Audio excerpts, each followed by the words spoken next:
কাল স্কুল যায়নি, সামনে টেস্ট পরীক্ষা। অরিন্দম তাই সৌগতদের বাড়ি গিয়েছিল আগের দিনের পড়া জানতে।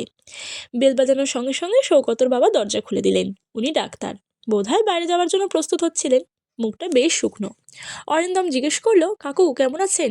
সৌগতর বাবা মনীশবাবু অরিন্দমকে ভেতরে নিয়ে গিয়ে বললেন, এমনি তো ভালোই আছি, তবে গতকাল একটা ব্যাপার ঘটে গেছে, যার জন্য মনটা খারাপ। কি ব্যাপার? অরিন্দম ভয়ে ভয়ে জিজ্ঞাসা করলো। গতকাল আমার ভাইপোর বিয়েতে বরযাত্রী যাওয়ার কথা। সৌগত আগে চলে গেছিল। আসলে বাড়িতে লোক আসার এসে গেল। সবে পাঞ্জাবি পরেছি, তোমার কাকিমা পাঞ্জাবির একটা বোতাম বার করে দিলেন। বোতামটা দারুণ সুন্দর ছিল, মধ্যে পান্না বসানো, আমার শ্বশুর দিয়েছিলেন। হঠাৎ সেই সময় ওপরের ফ্ল্যাট থেকে একটা ছেলে এসে বলল, শীঘ্র চলুন, আমার বাবা বাথরুমে পড়ে অজ্ঞান হয়ে গেছেন, জ্ঞান ফেরেনি। বোতামটা বাক্সে পুরে আমি যন্ত্রপাতি নিয়ে ওপরে গেলাম। দরজা খোলা ছিল।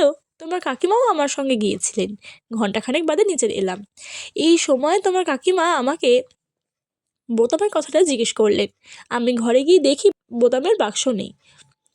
কেউ কিছু বলতে পারলো না। অন্য বোতাম লাগিয়ে বিয়ে বাড়িতে গেলাম, কিন্তু সেই থেকে আমাদের মন খুব খারাপ হয়ে গেল। কথা শেষ করেন মিস্টার ব্যানার্জি। অরিন্দম প্রশ্ন করেন, আচ্ছা কাকু, পুলিশের খবর দিয়েছেন কি? না, এখনও দিইনি, তবে ভাবছি দেব।